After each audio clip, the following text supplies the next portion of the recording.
Entre 1941 et 1945, au cœur du Reich, un système s'est construit où l'architecture, la logistique et l'administration étaient mises au service de la mort.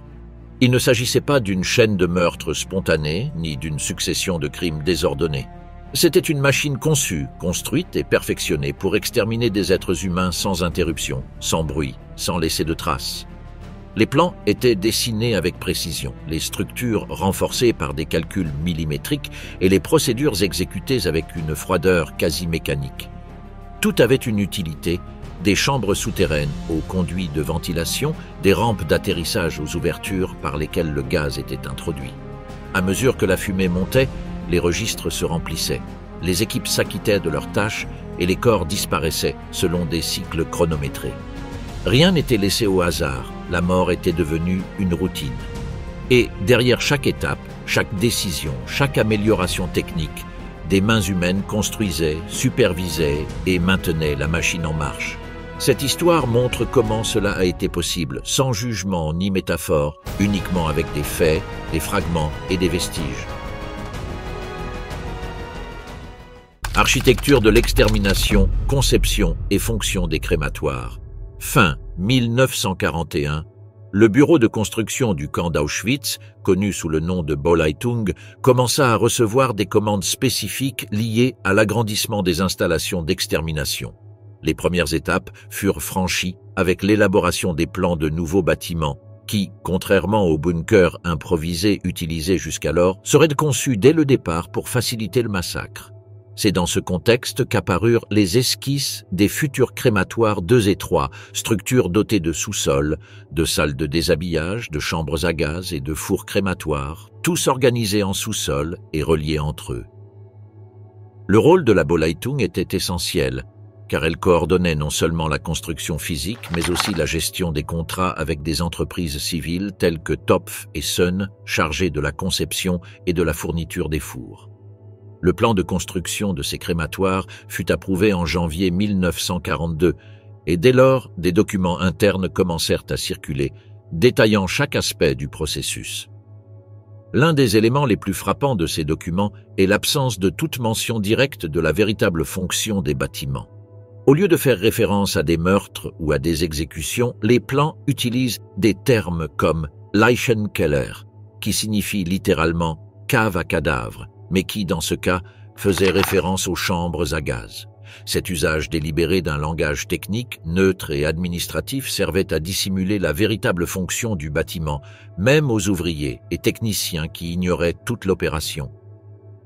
Le crématorium 2 fut le premier à être prêt. Construit à Birkenau, au sud du camp principal, il comportait une structure en briques renforcée de ciment, avec une partie principale au rez-de-chaussée contenant les fours et 2 caves souterraines, l'une pour le déshabillage des victimes, l'autre servant de chambre à gaz. Les personnes étaient conduites par une rampe jusqu'à la cave, où elles devaient se déshabiller.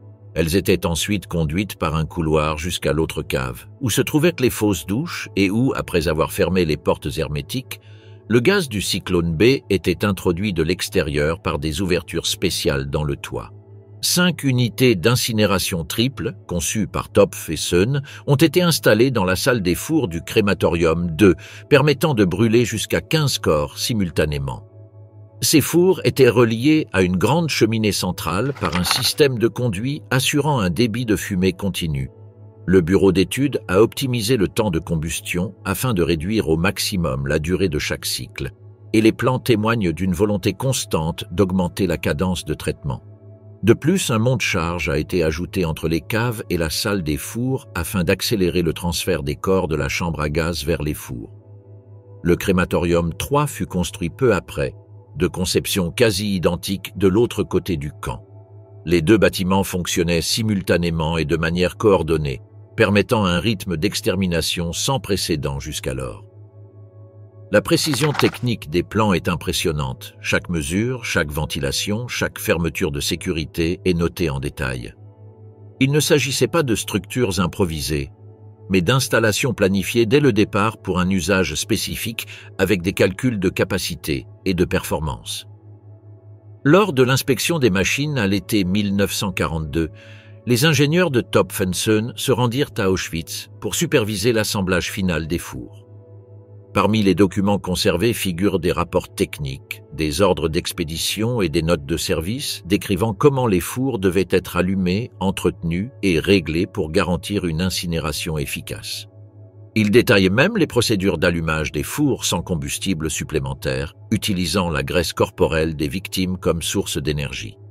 Ces instructions ne figurent pas dans les documents publics, mais ont été mentionnées dans des déclarations ultérieures de certains techniciens impliqués dans le processus. Un autre aspect pertinent est l'évolution des méthodes de dissimulation. Initialement, les corps étaient enterrés dans des fosses communes, mais des problèmes sanitaires et une contamination des eaux souterraines sont rapidement apparus. La crémation est donc devenue la méthode standard d'élimination des corps. Les crématoriums, construits sous terre et à l'écart des zones de transit, offraient une plus grande discrétion. Des murs et des écrans visuels ont été installés pour empêcher les prisonniers ou les visiteurs occasionnels de voir ce qui se passait. Les cheminées, visibles depuis une grande partie du camp, ont été camouflées par des structures supplémentaires et des arbres plantés tout autour. Les plans indiquent également l'emplacement des dépôts de cendres, certains dissimulés derrière de faux murs ou enterrés près de la rivière. Les cendres étaient collectées et, dans de nombreux cas, utilisées pour couvrir les chemins ou déversées dans l'eau, éliminant ainsi toute trace physique. La planification n'a laissé aucune pierre non retournée. Chaque élément a été conçu pour faciliter l'extermination tout en la dissimulant. Même les conduits de ventilation des chambres à gaz ont été conçus pour permettre l'entrée d'air une fois l'opération terminée, accélérant ainsi le nettoyage et préparant la pièce pour l'arrivée suivante. La documentation technique conservée dans les archives témoigne également de l'implication de plusieurs services dans le développement des crématoires.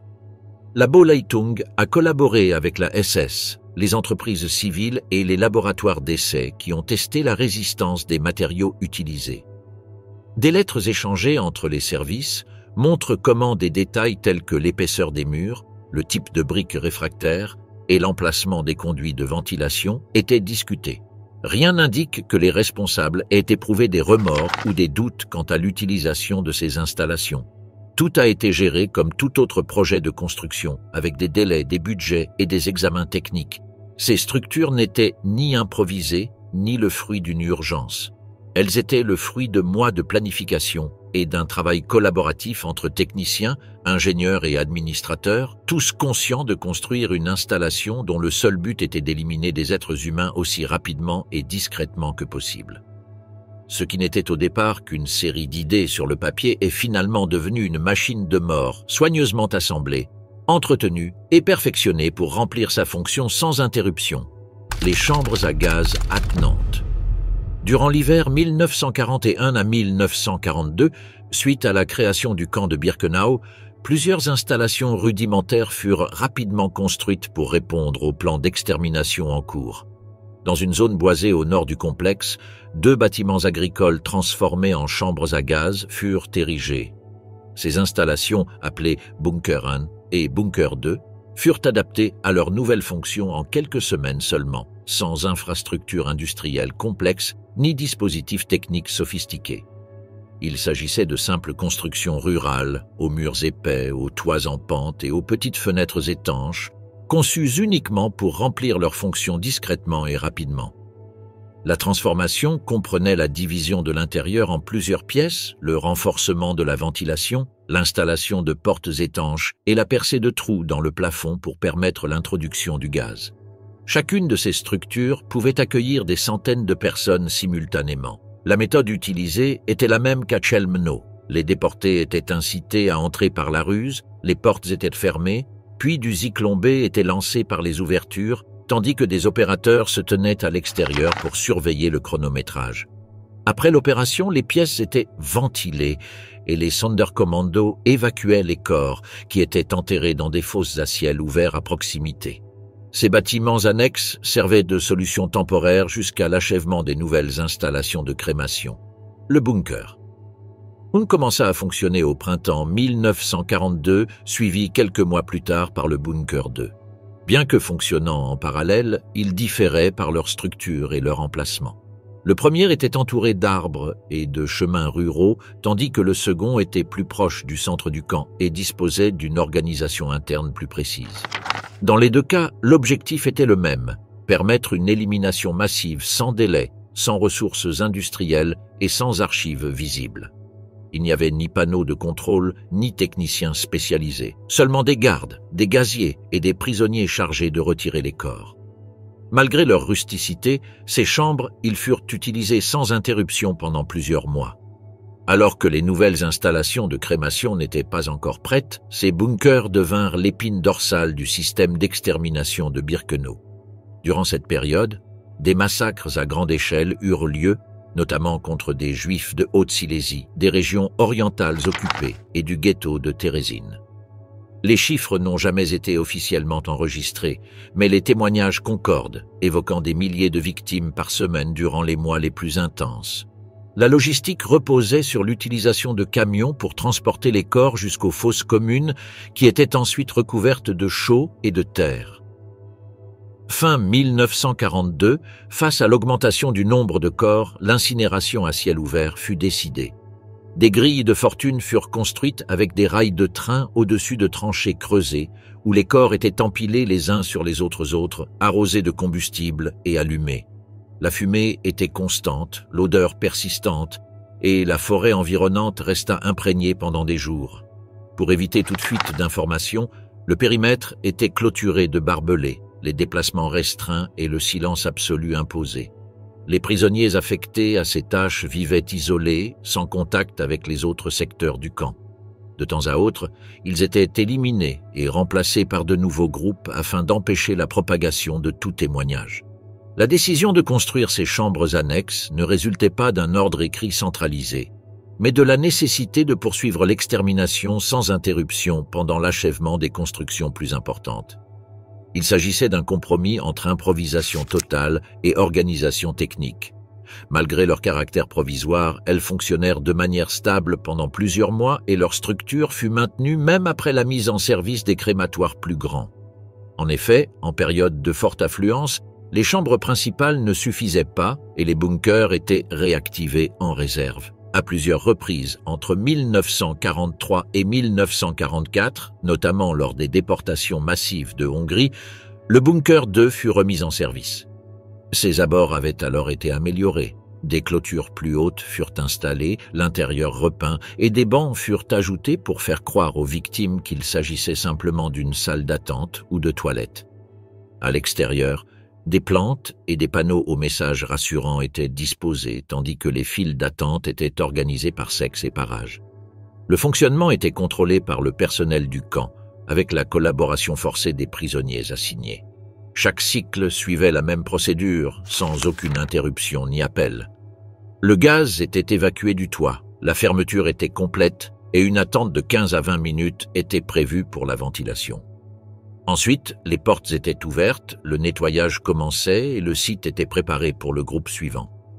Il n'y avait ni horaire fixe ni équipe définie. Tout était ajusté au rythme des trains et au nombre de personnes arrivant. Si un convoi amenait trop de déportés et que les crématoriums ne pouvaient pas gérer, les bunkers étaient activés en renfort. Bien qu'ils n'aient jamais eu la même capacité que les installations centrales, ils jouaient un rôle essentiel dans le fonctionnement continu du système. Une fois les chambres principales réparées, les bunkers prirent le relais avec les mêmes méthodes, les mêmes produits et les mêmes résultats. Même à la fin, en 1944, alors que le camp s'apprêtait à démanteler une partie de l'opération, ces structures furent de nouveau utilisées. Certains officiers proposèrent « Leur destruction était prévue pour éliminer les preuves, mais elle ne fut pas immédiate. Elles restèrent debout jusqu'au début de l'évacuation du camp. Ce n'est qu'en janvier 1945 que leur destruction partielle fut ordonnée. Les murs furent démolis, les toits incendiés et les zones environnantes rasées. Malgré cela, plusieurs vestiges restèrent visibles et servirent de preuve lors des investigations ultérieures. Les plans originaux, les témoignages de survivants et les photographies aériennes permirent de reconstituer leur emplacement exact, leur taille et leur fonction. Bien que rudimentaires, ces chambres annexes représentèrent une phase clé de l'extermination, une étape où les machines n'étaient pas encore industrielles mais avaient déjà acquis la forme systématique qui définissait le processus. Sans recourir à une technologie avancée, elles parvinrent à mettre en œuvre une méthode d'extermination de masse répondant aux exigences de rapidité, de dissimulation et d'efficacité. La capacité industrielle d'extermination. En 1942, les responsables du camp cherchèrent une solution leur permettant de détruire un grand nombre de corps dans les plus brefs délais. Au lieu d'utiliser des procédés improvisés à ciel ouvert, tels que des fosses communes ou des bûchers en bois, ils commencèrent à envisager la construction d'installations permanentes plus efficaces. Le modèle qui prévalut finalement fut celui des crématoriums industriels, capables d'éliminer des milliers de corps par jour sans interrompre le rythme d'extermination. L'idée ne partait pas de zéro, mais s'appuyait sur des expériences antérieures de crémation urbaine adaptées aux conditions particulières du camp. Le projet fut développé sous la direction de l'entreprise Topf & Sohn, déjà expérimentée dans la construction de fours pour crématorium civil, mais qui fut appelée à concevoir un équipement entièrement nouveau pour une échelle d'exploitation sans précédent. Les calculs effectués dans les plans techniques tenèrent compte non seulement du nombre de fours nécessaires, mais aussi du nombre de corps à introduire par équipe, de la durée de chaque crémation et du type de combustible disponible. Le modèle le plus répandu était le four à 3 corps nus, permettant de brûler 3 corps simultanément dans une seule chambre, économisant ainsi des ressources et accélérant le processus. Dans certains cas, des corps supplémentaires étaient ajoutés successivement, profitant de la chaleur résiduelle pour alimenter la flamme. Les ingénieurs ont documenté les performances thermiques et établi des routines pour maintenir un fonctionnement continu pendant plusieurs heures. Selon les rapports techniques, chaque four pouvait fonctionner sans interruption pendant plus de 12 heures, avec des durées de crémation pouvant atteindre 20 minutes par corps, selon l'état physique du corps. Les installations comprenaient également des systèmes de ventilation forcée, des mécanismes d'évacuation des gaz et des structures de chargement permettant d'introduire les corps plus rapidement. Pour alimenter les fours, du coke, un charbon à haute énergie, était stocké dans des réservoirs situés à proximité de chaque crématorium. La consommation de combustible était contrôlée et les opérateurs apprenaient à réguler les entrées d'air pour maintenir une température constante. Des documents mentionnent que les chambres pouvaient atteindre des températures supérieures à 375 degrés Celsius, permettant ainsi de réduire complètement le corps en cendres en quelques minutes seulement. Concernant la conception du bâtiment, chaque crématorium était divisé en plusieurs sections, une antichambre, une salle d'attente, la chambre à gaz et la salle des fours. Certaines installations comprenaient également un sous-sol ou une rampe pour faciliter le transport des corps des chambres à la salle de crémation. Les murs étaient renforcés et recouverts de matériaux résistants à la chaleur et aux acides, car la combustion dégageait des liquides et des gaz susceptibles d'endommager les structures si elles n'étaient pas maîtrisées. Dans certains cas, les toits étaient dotés d'ouvertures spéciales par lesquelles le gaz mortel était libéré avant l'incinération. La planification incluait également le calcul du nombre total de corps pouvant être éliminés en une seule journée. À Auschwitz-Birkenau, par exemple, les crématoires 2, 3, 4 et 5 étaient conçus pour accueillir jusqu'à 4500 personnes par jour. Ce calcul n'était pas théorique, mais basé sur des tests réels effectués par des opérateurs SS et documentés par des ingénieurs. L'objectif était de garantir que les machines d'élimination ne seraient jamais surchargées par l'arrivée de nouveaux convois et que les corps ne s'accumuleraient pas. Dans ce cas, comme à certaines périodes, en 1944, des fosses à ciel ouvert étaient utilisées pour compléter le fonctionnement des fours, utilisant du bois et de la graisse humaine comme combustible supplémentaire. Les témoignages recueillis après la guerre concordent. Le processus était exécuté avec une précision quasi mécanique. Les responsables du Sonderkommando recevaient des instructions précises pour chaque étape, du vidage des chambres au nettoyage des fours. Des équipes tournantes et des règles internes étaient établies pour la manipulation des restes, la séparation des cendres et l'élimination des eaux non brûlées. Les cendres étaient broyées, mélangées à la terre et jetées dans la rivière ou dispersées dans les champs voisins. Des registres des lots incinérés étaient tenus et la consommation de combustible était surveillée. Les inspections étaient fréquentes et tout retard devait être justifié. Les documents techniques témoignent également des efforts déployés pour améliorer l'efficacité. Une lettre de la société Topf proposait l'utilisation de ventilateurs plus puissants pour réduire le temps de combustion. D'autres rapports suggéraient l'utilisation de grilles mobiles pour une meilleure répartition de la chaleur. L'idée était de faire des crématoriums une chaîne de destruction continue, le corps y entrant et quelques minutes plus tard en ressortant réduit en cendres.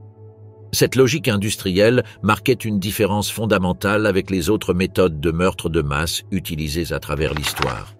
Il ne s'agissait pas seulement de tuer, mais d'effacer toute trace du corps dans les plus brefs délais, dans le cadre d'un système organisé et chronométré. Au niveau administratif, les crématoires étaient considérés comme un élément essentiel de l'opération d'extermination. Les plans étaient approuvés par les hauts fonctionnaires, le matériel était transporté en priorité et les techniciens recevaient des ordres directs de Berlin. Des notes détaillées étaient rédigées sur l'avancement des travaux et des améliorations étaient discutées comme s'il s'agissait d'une usine en expansion. On parlait même d'augmenter la capacité par la construction de nouveaux fours ou la réutilisation de pièces endommagées d'anciens. La destruction devait se poursuivre sans interruption. Les machines ne pouvaient être arrêtées, ce qui exigeait une logistique impeccable, de l'arrivée du gaz à l'évacuation des cendres. À l'approche du front de l'Est, certains fours furent démantelés et leurs composants enterrés ou détruits afin d'éviter qu'ils ne tombent aux mains de l'ennemi. Malgré ces tentatives d'effacement des traces, il subsistait suffisamment de vestiges, de documents techniques et de témoignages pour reconstituer l'intégralité du fonctionnement du système. Les structures des crématoires, des fours, des cheminées, des cuves à coke, des rampes et des chambres furent analysées en détail par des chercheurs après la guerre. Cela permit de calculer leur capacité réelle et de confirmer qu'ils étaient conçus pour fonctionner comme des centres d'élimination systématique. La précision des plans et la correspondance entre techniciens et ingénieurs ne laissent aucun doute sur le fait que l'objectif était de maintenir un rythme d'extermination constant avec un minimum de ressources, réduisant ainsi les temps d'arrêt et maximisant les résultats. Le rôle des SS. Au sein du camp, les SS contrôlaient entièrement tous les aspects de son fonctionnement. Administration, surveillance, travail forcé et extermination étaient tous sous leur commandement. Quelques officiers étaient responsables de la logistique générale, tandis que de nombreux autres étaient chargés de tâches plus spécifiques, comme la supervision des prisonniers, l'organisation des sélections ou la coordination des transports. La gestion des crématoires par les SS était parfaitement intégrée au système d'extermination global. Chaque installation fonctionnait avec une combinaison de personnel technique et de commandos spéciaux, composés de détenus, mais toujours sous la supervision directe d'un officier. Dès le début des opérations, il était stipulé qu'aucune opération majeure ne pouvait être effectuée sans l'approbation des SS. Ils contrôlaient l'accès, le calendrier, les décisions et les quantités. Chaque ordre passait par un officier et aucune action n'était entreprise à son insu. Cela garantissait que rien n'échappait à leur contrôle. En cas de problème, les conséquences en incombaient aux subordonnés et non aux supérieurs. Les membres SS responsables du secteur des crématoriums recevaient des instructions précises et étaient tenus de les suivre rigoureusement. Ils devaient s'assurer que tout se déroulait comme prévu, que les délais étaient respectés et que les résultats étaient conformes aux attentes. L'efficacité était essentielle. Si un convoi arrivait, il devait être traité rapidement. Si le rythme de l'extermination changeait, il devait s'adapter.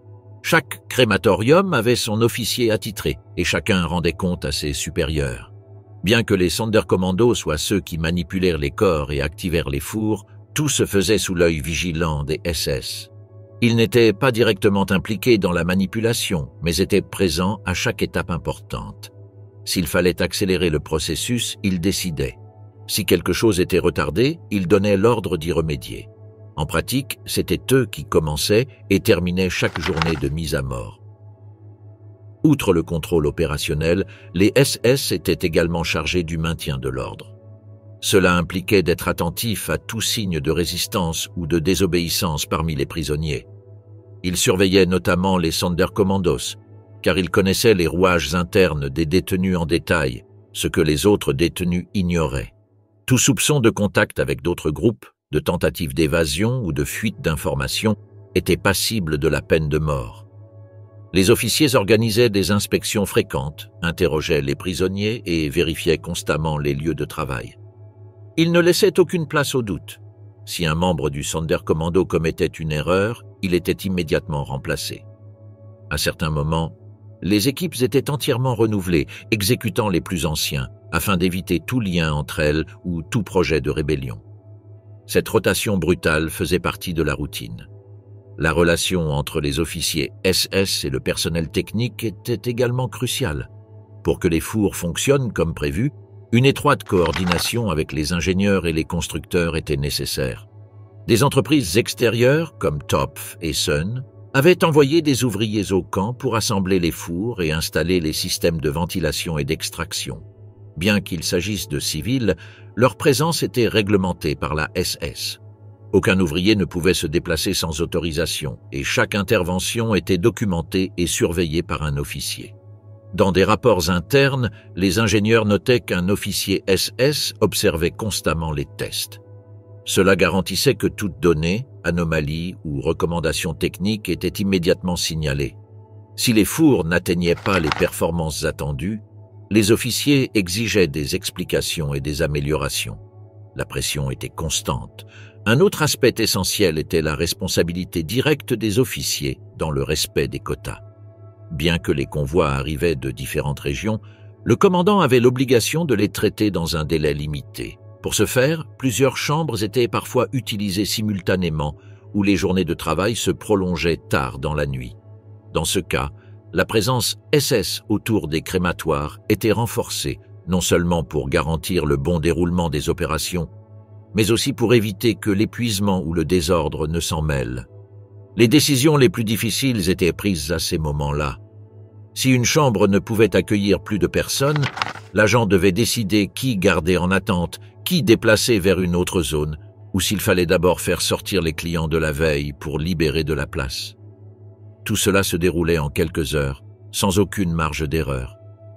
Dans de nombreux cas, les officiers étaient également responsables des rapports ultérieurs.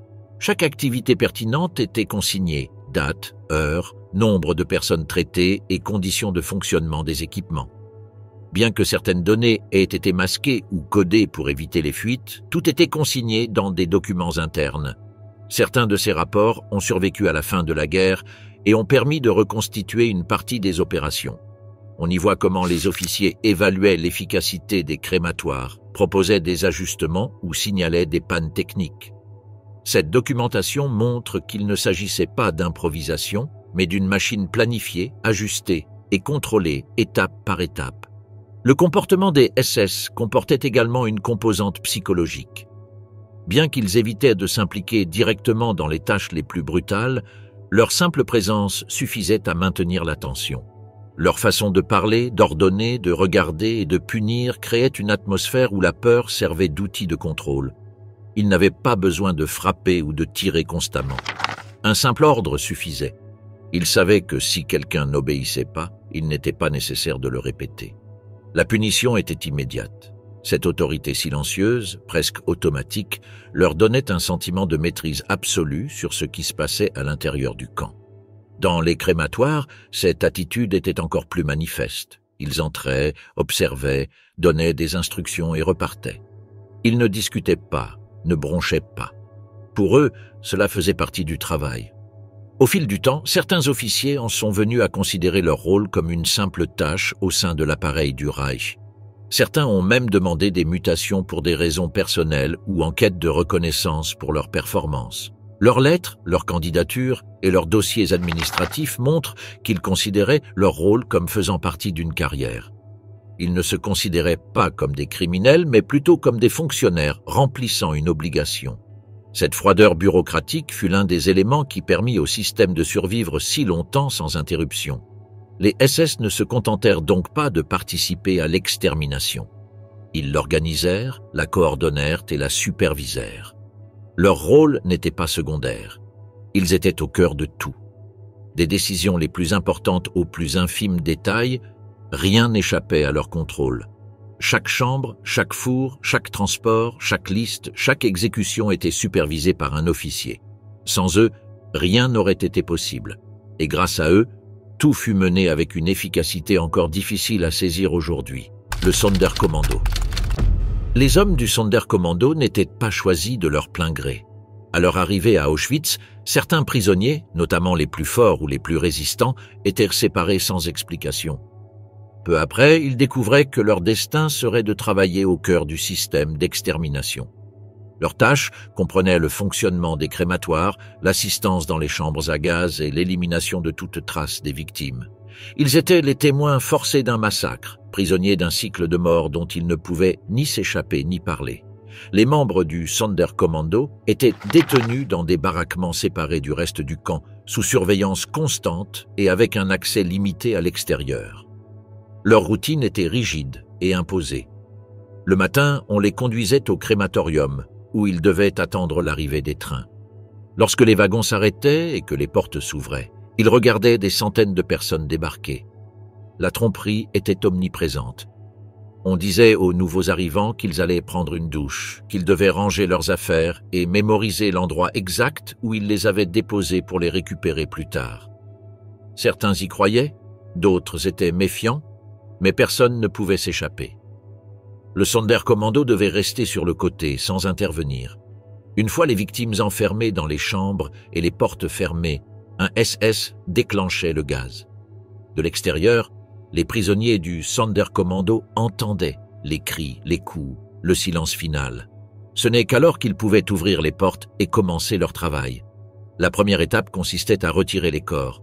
Le gaz laissait des cicatrices sur leur peau, leurs visages déformés, leurs membres entrelacés de désespoir. Les séparer exigeait force et rapidité. Le temps était compté et les ordres stricts. Puis commença le transfert vers les fours. Parfois, si les fours ne pouvaient contenir autant de corps, on utilisait des fosses à ciel ouvert. Là, les corps étaient empilés comme des bûches et arrosés de combustible. Le Sonderkommando devait les déplacer, allumer le feu et l'entretenir. Une fois les restes réduits en cendres, l'étape suivante consistait à tamiser la poussière pour récupérer les objets de valeur. Dents, bagues ou boucles d'oreilles en or étaient retirées et remises. Chaque centimètre carré des corps était inspecté. Il ne restait rien. Le procès devait se dérouler sans délai. Les SS surveillaient chaque mouvement. Le moindre signe de faiblesse, d'hésitation ou de refus pouvait entraîner l'exécution immédiate. Bien qu'en contact direct avec la mort, les hommes du Sonderkommando étaient traités avec un mélange d'utilité et de mépris. Ils ne pouvaient parler de ce qu'ils voyaient, ils ne pouvaient partager ce qu'ils savaient. Ils vivaient avec la certitude que, tôt ou tard, ils seraient eux aussi tués pour éliminer les témoins. Les quarts de travail étaient longs, parfois de jour comme de nuit, sans interruption. L'odeur des corps brûlés imprégnait vêtements, cheveux et peau. La fumée recouvrait tout. Le bruit des fourneaux ne cessait jamais. À l'arrivée de nouveaux trains, le processus se répétait. Il n'y avait pas de pause. Certains membres tentaient de conserver une certaine humanité. Quand ils le pouvaient, ils s'approchaient des victimes devant le gaz, feignant de les aider à se positionner, leur adressant des paroles douces ou des signes de sympathie. Mais ce n'étaient que des gestes minimes. Tout acte de résistance signifiait une mort immédiate. Dans certains cas, le Sonderkommando a tenté de laisser des traces. Ils ont caché des écrits, des photographies et des objets à l'intérieur des crématoires. Conscients de leur temps limité, ils souhaitaient que quelqu'un sache ce qui se passait. Plusieurs ont réussi à cacher des manuscrits dans des bouteilles ou à les enterrer près des installations. Certains ont été retrouvés après la guerre. Ils y décrivaient avec précision ce qu'ils avaient fait, ce qu'ils avaient vu, ce qu'ils avaient subi. Ils ne demandèrent pas de compassion, seulement la vérité. Les contacts avec les SS étaient constants, mais limités aux ordres. Il n'y avait aucun dialogue. Les gardes évitaient tout contact étroit. Beaucoup considéraient les membres du Sonderkommando comme des morts vivants. Parfois, de nouveaux prisonniers étaient recrutés pour remplacer les anciens, qui étaient systématiquement tués en groupe tous les quelques mois. Le cycle se répétait. Personne n'en sortait vivant. Seuls quelques-uns parvenaient à survivre, à se cacher ou à être libérés à la fin du conflit. Au sein du Sonderkommando, il y avait des fonctions spécifiques. Certains se contentaient de déplacer les corps, d'autres faisaient fonctionner les fours ou surveillaient le feu. Certains étaient chargés de couper les cheveux des femmes avant l'application du gaz, car les cheveux étaient également collectés à d'autres fins. Tout était réglementé, enregistré et compté. L'industrie de la mort exigeait précision, efficacité et conformité. Et le Sonderkommando en était un élément fondamental. Les récits ultérieurs des survivants témoignent de la brutalité du travail, non seulement due à l'effort physique, mais aussi au traumatisme. Nombre d'entre eux ont affirmé avoir agi comme des automates, sans réfléchir, sans émotion, obéissant simplement aux ordres de continuer à respirer un jour de plus. Certains ont affirmé avoir perdu la notion du temps. D'autres se souvenaient de chaque visage, de chaque voix, de chaque regard de ceux qui savaient qu'ils allaient mourir. Le Sonderkommando participe également à une tentative de rébellion. En octobre 1944, un groupe organisa un soulèvement à l'intérieur d'Auschwitz. Ils réussirent à faire exploser une partie du crématorium 4 grâce à des explosifs fournis par des femmes de la résistance interne. Plusieurs membres du groupe furent capturés et exécutés. Mais cet acte fut considéré comme un acte de désespoir et de courage. Ils ne s'attendaient pas à s'échapper, mais seulement à résister et à laisser une trace. L'existence du Sonderkommando est l'un des aspects les plus sombres des opérations d'Auschwitz. Leur rôle était essentiel au système d'extermination, mais leur histoire est longtemps restée silencieuse. De nombreux survivants de la Shoah évitaient d'en parler.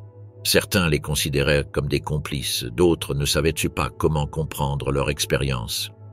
Au fil des ans, documents, témoignages et archives ont permis de reconstituer une partie de ce que ces hommes ont vécu. Victimes prises dans les rouages de la machine de mort, contraintes de collaborer pour survivre, portant le poids de ce qu'elles ont vu. Le processus d'extermination.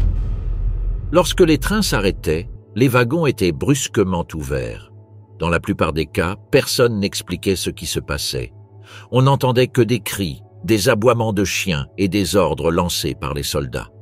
Les nouveaux arrivants étaient rapidement évacués, abandonnant bagages, couvertures ou le peu qu'ils avaient sur eux. Ils formaient des files séparés, hommes d'un côté, femmes et enfants de l'autre. Dès lors, de nombreuses familles furent séparées à jamais, sans même le savoir. La sélection fut immédiate. 1 ou 2 officiers firent signe de la main. Certains allèrent à droite, d'autres à gauche. Aucune explication ne fut donnée. Les personnes âgées, les malades, les mères avec leurs bébés et les jeunes enfants furent séparés. La plupart ne survécurent pas plus de quelques heures. Les plus robustes, ceux qui semblaient aptes au travail, furent dirigés vers une autre partie du camp. Ceux qui allèrent mourir étaient conduits vers les chambres à gaz. Mais avant cela, on les faisait attendre dans des zones fermées. On leur annonçait qu'ils allaient prendre une douche, qu'il s'agissait d'une procédure de désinfection. Pour que cela paraisse réel, on leur demandait de laisser leurs vêtements bien rangés et leurs chaussures alignées. Parfois, on les suspendait même à des porte-serviettes ou à des panneaux indiquant les directions.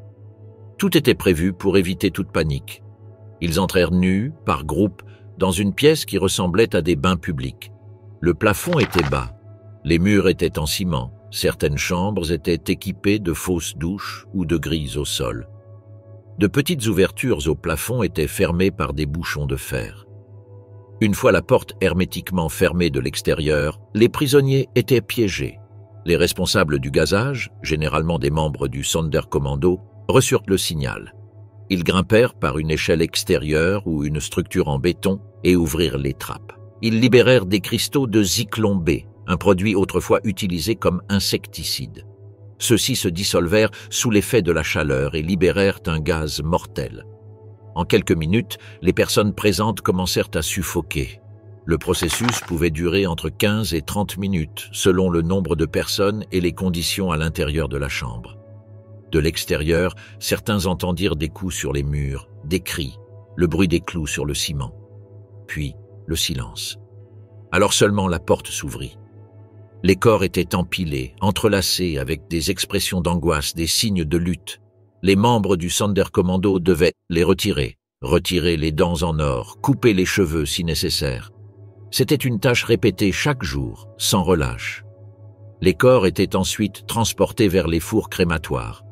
Chacun d'eux pouvait fonctionner 24 heures sur 24. Selon les données documentées par Hilberg et corroborées par Lévy, chaque four pouvait incinérer plusieurs centaines de corps en une seule journée. Des fosses à ciel ouvert étaient également utilisées lorsque la capacité était insuffisante. Les corps étaient arrosés de combustible et brûlés directement. Les restes furent broyés. Les os qui ne se désintégrèrent pas furent broyés dans des machines spéciales. Les cendres furent dispersées dans les rivières, les champs ou enterrées. Il ne reste aucune trace. Toute la procédure était systématisée. Chaque personne avait un rôle. Chaque étape était planifiée. Entre l'arrivée du train et l'élimination des restes, quelques heures seulement s'écoulèrent. Documents, archives et témoignages s'accordent à dire que ce processus pouvait se répéter plusieurs fois par jour. Les échéances étaient ajustées, l'organisation optimisée. Il n'y avait pas d'improvisation, c'était un mécanisme constant. La mort devenait une tâche répétitive. Ceux qui la menaient à bien ne manifestaient aucune réaction. C'était leur travail. Il ne s'agissait pas d'une folie individuelle, mais d'une structure fonctionnelle et organisée basée sur des tâches assignées. Primo Levi a clairement décrit la confusion initiale des déportés. Personne ne comprenait ce qui se passait. Les nouveaux arrivants regardaient autour d'eux à la recherche d'indices, mais aucun signe évident ne se manifestait. Tout était rapide, froid, sans contact visuel, sans réponse. Le silence se mêlait aux cris. La rapidité avec laquelle tout se déroulait rendait impossible toute compréhension. Ceux qui survécurent quelques jours de plus commencèrent à comprendre ce qui s'était passé alors qu'il était déjà trop tard. Hilberg, pour sa part, documentait chaque étape dans le cadre d'un système administratif. Nul besoin de donner des ordres verbaux. Il y avait des formulaires, des horaires et des registres. Les trains arrivaient avec leur chargement. Le nombre de personnes était enregistré. Le nombre de morts était noté. Les objets de valeur étaient entreposés, chaussures, vêtements, lunettes, tout était classifié. Même les cheveux étaient conservés dans des sacs. C'était une économie d'extermination. Le processus ne s'arrêtait jamais. Même sans train, les fours continuaient de fonctionner. Parfois, des corps étaient amenés d'autres zones. Ou bien, les hôpitaux du camp étaient vidés. Personne n'était à l'abri. Le danger ne venait pas seulement de l'extérieur. Il pouvait provenir d'un ordre interne, un changement d'équipe, une nouvelle liste de tâches. Une rumeur suffisait à raviver la peur. Les membres du Sonderkommando étaient des prisonniers juifs. Ils savaient que leur temps était compté. De temps à autre, ils étaient exécutés et remplacés. Ils n'avaient pas le droit de sortir. Ils n'avaient aucune pause. Ils mangeaient séparément. Ils dormaient dans des endroits isolés. Ils ne pouvaient se parler qu'entre eux. Certains laissaient des témoignages cachés, manuscrits, enfouis dans des bocaux ou des boîtes de conserve. Ils savaient que leur parole serait l'une des rares preuves. La machine d'extermination fonctionnait sans interruption. Arrivée des déportés, sélection, gazage, élimination des corps, tout était planifié pour qu'il n'y ait aucune interruption. Si un élément faisait défaut, il était immédiatement remplacé. Les trains continuaient d'arriver. Chacun apportait de nouvelles personnes, de nouveaux noms, de nouvelles vies qui ne repartiraient plus jamais. Pour ceux qui étaient à l'intérieur, chaque nouveau convoi annonçait davantage de travail. Pour ceux qui arrivaient, c'était la fin, à leur insu. La précision avec laquelle tout était exécuté ne répondait pas à la logique militaire. Il n'y avait aucun objectif stratégique. Ce n'était pas une guerre conventionnelle, c'était autre chose. C'était un processus créé exclusivement pour détruire des gens. On n'avait pas utilisé de balles, on n'avait pas besoin d'armées, il suffisait de trains, de fumée et du silence. La fumée s'élevant des cheminées ne soulevait aucune question. Les cendres, retombant sur les champs, n'apportaient aucune réponse. Tout se déroulait comme d'habitude, jour après jour. Ceux qui l'ont vu et ont survécu n'ont jamais pu l'oublier, non pas à cause des images, mais à cause du rythme, à cause de la façon dont l'extermination est devenue partie intégrante du quotidien, à cause de la façon dont la mort a cessé d'être quelque chose de lointain, à cause de la façon dont on a appris à marcher parmi des montagnes de chaussures, des tas de corps, des cendres volantes, à cause de la façon dont la douleur n'est pas venue d'un seul coup mais par fragments, répétés, quotidiennement. La disparition des preuves. Dès les premiers instants de l'exploitation des camps d'extermination, certains responsables nazis s'efforcèrent de dissimuler leurs activités. Cependant, ce n'est que lorsque l'avancée militaire alliée devint irréversible que les autorités du Reich ordonnèrent l'effacement systématique de toute trace de l'opération d'extermination. Cette campagne de dissimulation incluait la destruction de bâtiments, de documents, d'outils, d'installations techniques et de tout élément pouvant servir de preuve du massacre qui s'y était déroulé. À Auschwitz-Birkenau, le processus d'élimination des preuves commença par les crématoires.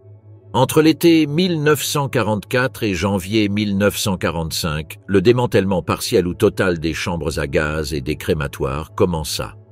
Dans les chambres 2 et 3, le toit des chambres à gaz souterraines fut arraché, les corps furent démantelés et les structures intérieures incendiées. Dans les chambres 4 et 5, les plafonds et les murs furent détruits, des briques et des débris dispersés, et les dossiers techniques brûlés. L'objectif était clair, empêcher les soviétiques, déjà très proches, de trouver des preuves matérielles des meurtres. Une part importante de cet effort se concentrait sur les Sonderkommando. Ces groupes de prisonniers, contraints de participer au processus d'extermination, étaient systématiquement éliminés à la fin de leur utilisation, mais aussi, dans les phases finales, contraints de détruire les vestiges de leurs propres activités. Certains étaient contraints de creuser des fossés, d'enterrer des ossements, de disperser des cendres ou de démanteler des installations. Lorsqu'il n'était plus nécessaire, ils étaient exécutés. Cette élimination faisait également partie du plan visant à effacer les témoins gênants. Au-delà des structures physiques, les nazis cherchèrent également à éliminer toute preuve documentaire du génocide. Dans de nombreux camps, les archives furent brûlées, les formulaires d'admission détruits, les plans des installations emportés et toutes les communications écrites détruites. Les documents de construction, la correspondance technique avec les fournisseurs, les feuilles de calcul relatives au transport, les comptes rendus de réunions et les rapports internes furent tous détruits. Bien que quelques copies aient survécu ailleurs, la plupart furent détruites dans les semaines précédant l'effondrement du Reich.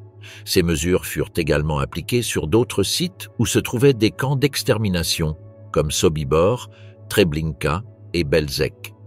Sur ces sites, les bâtiments furent démolis, le sol nivelé et des arbres ou des cultures plantées dessus pour dissimuler toute trace. À Treblinka, par exemple, le camp fut transformé en ferme. À Sobibor, un logement pour un garde ukrainien fut construit à partir des vestiges du camp. Dans tous les cas, la priorité était d'empêcher l'ennemi de révéler au monde ce qui s'y était passé une fois la guerre terminée. Le commandant d'Auschwitz, Rudolf Höss, reconnut après la guerre avoir reçu l'ordre explicite de détruire les crématoires.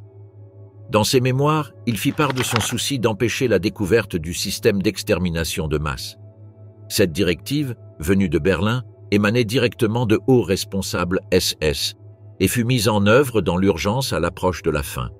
Hilberg documenta comment, avant même la chute totale, des tentatives furent faites pour clôturer les comptes, détruire les preuves, effacer les noms et étouffer l'ensemble du processus d'extermination sous une couche de cendres et de silence. Cette logique fut également appliquée au chemin de fer.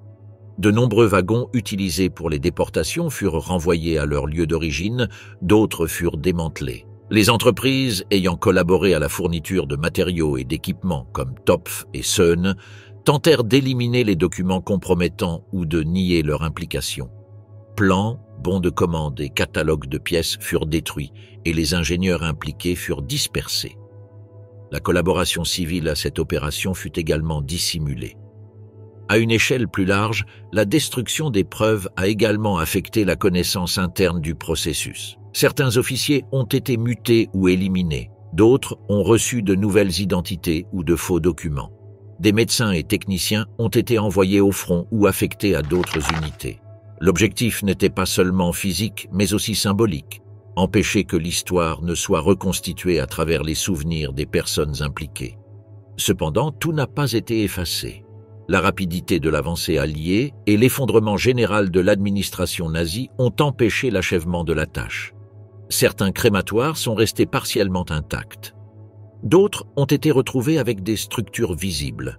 À Auschwitz, malgré les destructions, des vestiges évidents des chambres à gaz ont été découverts. La présence de zyklon B, les vestiges des fours, les cheminées endommagées et les entrepôts souterrains ont permis de reconstituer en détail le fonctionnement du système. Jean-Claude Pressac a passé des années à étudier ces vestiges. Grâce à sa formation technique et aux documents conservés, il a pu démontrer le fonctionnement des crématoriums, les modifications apportées aux structures, le nombre de corps pouvant être incinérés par jour, les calculs d'efficacité, le recours à la ventilation forcée et l'alimentation en gaz. Grâce à des plans reconstitués, des photographies aériennes, des rapports d'entreprises collaboratrices et des témoignages partiels, il a pu faire la lumière sur ce que d'autres avaient cherché à dissimuler. Des milliers de restes humains ont également été découverts. À certains endroits, les fourneaux ont été démantelés, mais les fosses communes ont été conservées. Dans d'autres cas, la terre conservait des traces chimiques des cendres. Sur des sites comme Belzec, des études ultérieures ont révélé la présence de montagnes d'ossements broyés mêlés à de la terre. À Treblinka, ils ont découvert des tranchées remplies de restes humains et de vestiges de structures métalliques. Ces éléments, impossibles à effacer complètement, ont servi de base à l'enquête ultérieure. Hilberg insistait sur le fait que la bureaucratie nazie n'était pas aussi efficace qu'on le pensait. Selon son analyse, la structure de l'État était si complexe que de nombreuses preuves ont survécu, simplement parce qu'il était impossible de tout détruire à temps. De plus, le nombre considérable de personnes impliquées, des gardes au secrétaire, a donné lieu à des fuites, des copies et de la désinformation. Grâce à cela, une partie considérable du fonctionnement technique et administratif de l'opération d'extermination est préservée aujourd'hui. La tentative d'effacer l'histoire était en soi une preuve de culpabilité. L'urgence, la planification, les moyens utilisés, la violence contre les témoins et la dissimulation systématique démontraient qu'il ne s'agissait pas d'un simple accident, pas de crime spontané ou incontrôlé, mais d'une opération centralisée, documentée, puis dissimulée par ceux-là même qui les avaient perpétrés. Bien que les nazis aient tenté de tout étouffer, les témoignages des survivants, les documents dispersés et les ruines matérielles parlaient d'eux-mêmes. L'histoire, bien qu'incomplète, a été reconstituée à partir des décombres, des ossements, des papiers brûlés et des briques brisées. L'utilisation de fosses communes.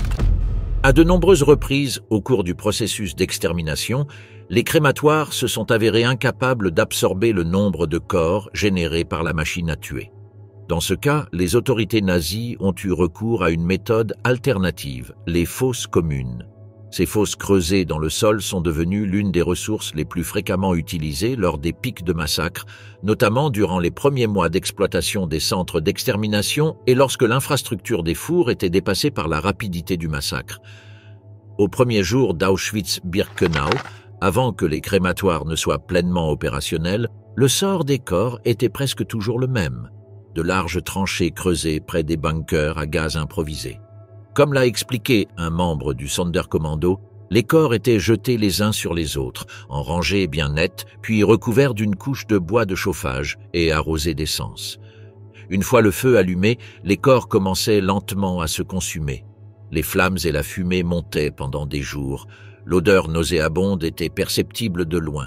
Certains témoignages décrivent comment les ouvriers devaient retirer les restes partiellement brûlés avec de longs outils pour permettre au feu de continuer à brûler. Gideon Greif, dans ses recherches sur les survivants du Sonderkommando, a documenté l'ampleur des meurtres qui exigeaient une improvisation constante. Un témoin a expliqué qu'au cours de l'été 1944, lorsque des trains remplis de juifs hongrois commencèrent à arriver, les crématoriums ne purent plus faire face. C'est alors que l'utilisation des tranchées reprit. Il ne s'agissait pas de simples fosses, il s'agissait de structures organisées dotées d'un système de canaux permettant l'évacuation de la graisse humaine qui fondait sous l'effet de la chaleur. Cette graisse était recueillie dans des seaux et utilisée comme combustible supplémentaire. Les membres du Sonderkommando savaient exactement quoi faire, empiler les corps, les allumer, les remuer et raviver les flammes. C'était une opération ininterrompue, presque mécanique. Hilberg mentionne également que, face aux contraintes de temps et à la nécessité de maintenir un rythme constant d'extermination, les SS ont mis au point des méthodes pour accélérer le processus. Dans des camps comme Treblinka et Sobibor, l'utilisation de fosses communes était courante, même là où des installations de crémation existaient déjà. Dans ces endroits, la terre était retournée à l'aide de pelles mécaniques pour ouvrir de gigantesques fosses. Les corps étaient poussés des wagons directement dans le sol. Une fois assassinés dans les chambres, ils étaient transportés dans des brouettes ou traînés par les prisonniers jusqu'aux fosses. Il arrivait souvent que les corps s'empilent pendant des jours sans être enterrés ni incinérés. La décision d'utiliser des fosses communes était non seulement logistique mais aussi stratégique. Dans les premiers mois, les nazis ignoraient qu'ils devraient dissimuler les traces de leurs crimes. C'est pourquoi, sur des sites comme Belzec, des dizaines de milliers de corps furent enterrés sans se soucier des conséquences. Mais lorsque des rapports commencèrent à arriver sur l'état de ces fosses, corps gonflés, accumulation de gaz, fluide de décomposition s'infiltrant dans le sol. Leur exhumation, puis leur incinération, furent ordonnées. L'utilisation initiale des tranchées devint par la suite un problème à résoudre. Un membre du Sonderkommando racontait comment, en marchant près des fosses, le sol semblait agité par les gaz et la décomposition. Il était fréquent que certains cadavres remontent à la surface, gonflés par les processus naturels du corps. Au printemps et en été, la chaleur accélérait ce processus, générant une odeur insupportable. Pour les prisonniers contraints de travailler dans ces sites, il n'y avait ni pause ni repos. La journée était partagée entre le transport des corps, l'allumage des bûchers et la surveillance du feu. Certains étaient chargés de broyer les os non brûlés, tandis que d'autres ramassaient les cendres pour les déposer dans des fosses plus petites ou les disperser. Des fosses communes furent également utilisées au camp de Majdanek. Les corps y étaient jetés en tas de manière anarchique. Une fois la fosse comblée, on la recouvrait de chaux et de terre, mais le procédé était imparfait. La pluie emportait la chaux et laissait les restes exposés. La même situation se reproduisit à Chelmno, où le rythme des meurtres exigeait un travail continu sans ressources adéquates. Là, des camions-citernes déposaient les corps près de fossés ouverts. Les membres du Sonderkommando creusaient, enterraient, puis déterraient les corps pour les brûler. Les fosses communes n'étaient pas une solution temporaire. Elles faisaient partie du système. Lorsque les fours tombaient en panne, que les trains arrivaient plus nombreux que prévu, que le temps pressait, elles étaient toujours réutilisées. Les nazis savaient qu'une défaillance technique ne pourrait pas arrêter l'extermination. Tout devait continuer, quelles que soient les conditions. Le sol de nombreux camps porte encore aujourd'hui les traces de ces tranchées, même si elles ont été recouvertes. Hilberg explique que l'utilisation des fosses communes a également servi d'expérimentation. Les temps de décomposition ont été mesurés, les méthodes d'accélération du feu étudiées et des mélanges de matériaux inflammables testés. Il ne s'agissait pas seulement de tuer, mais de le faire efficacement. Pour les nazis, les cadavres étaient une variable technique, un problème logistique qui devait être résolu avec des outils, des calendriers et des solutions d'ingénierie. Les fosses communes en faisaient partie. Dans un témoignage recueilli par Greif, il raconte comment, lors d'une nuit d'orage, les fossés furent inondés.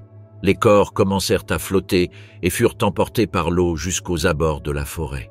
Le lendemain matin, les prisonniers furent contraints de les ramasser un par un, quel que soit leur état. Certains étaient morts depuis des jours, d'autres étaient partiellement brûlés. Tout devait être remis dans la fosse, tout devait disparaître. Les fosses communes étaient l'alternative brutale et directe lorsque les fours ne suffisaient plus. Elles étaient la solution immédiate à l'excès de mort, à l'effondrement du système et au rythme constant de l'extermination. Là, dans la terre remuée, une part essentielle du crime a été enfouie.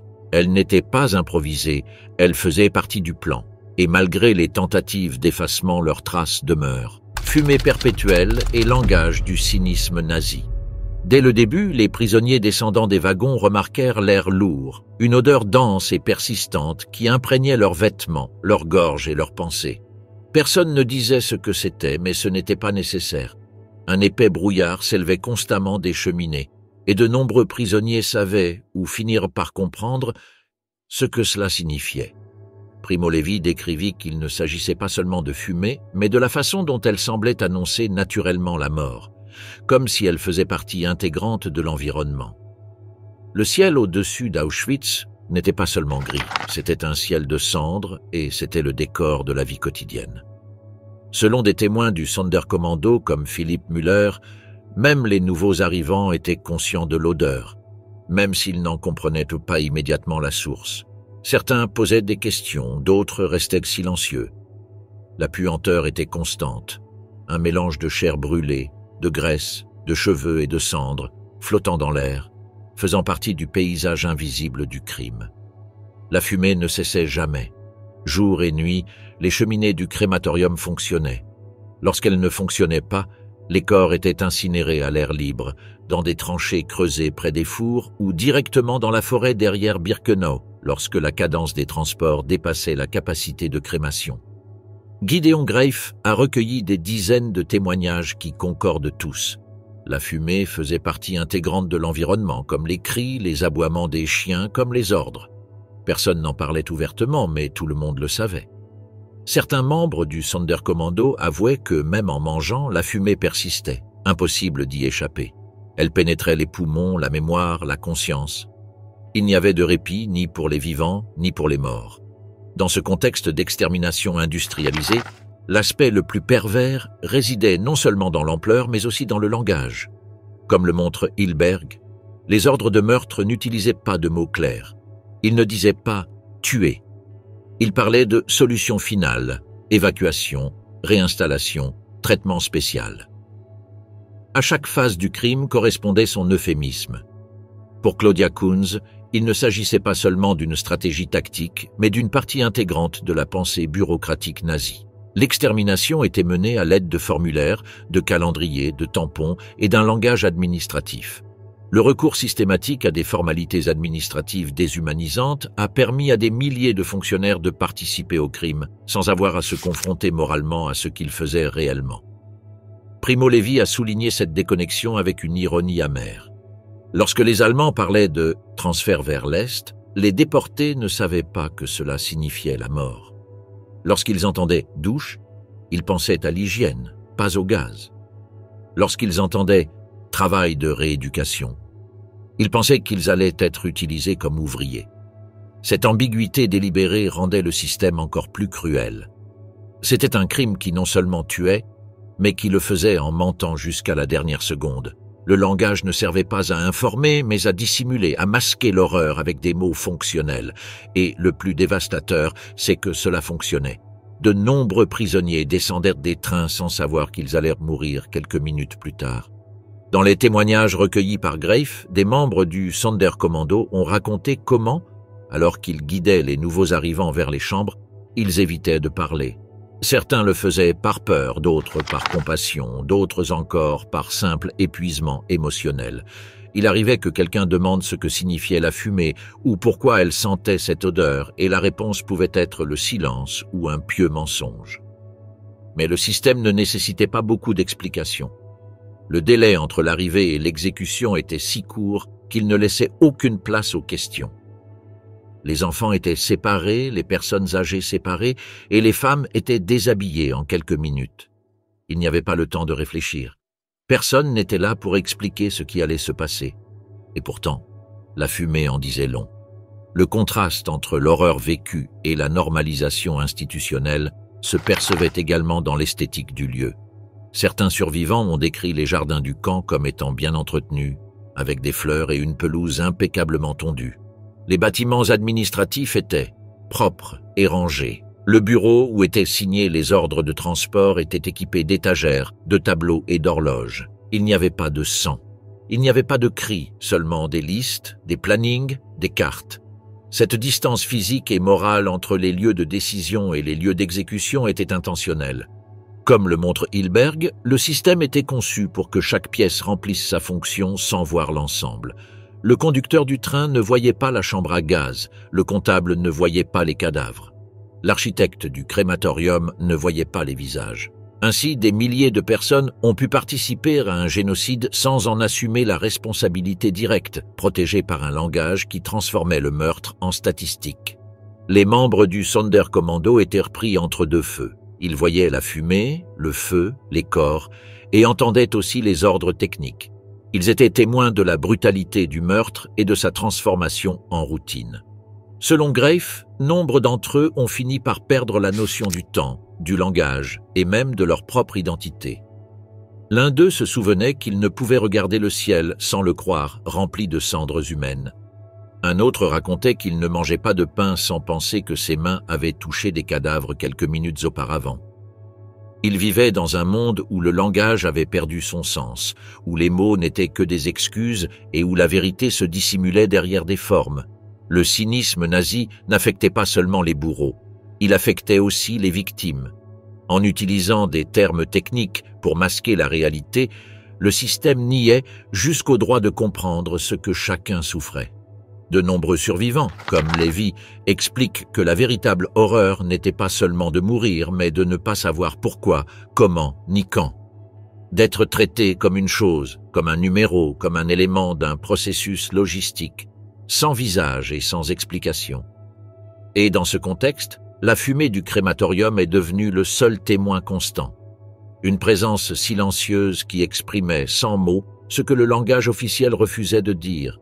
Une scène se répétait quotidiennement. Un convoi arrivait, les wagons s'ouvraient, les prisonniers sortaient en désordre, l'air était empli d'une odeur de mort, les ordres étaient des cris stridents en allemand, et la fumée continuait de s'élever des cheminées. Personne n'expliquait rien. Personne ne disait ce qui se passait. Mais tout le monde savait.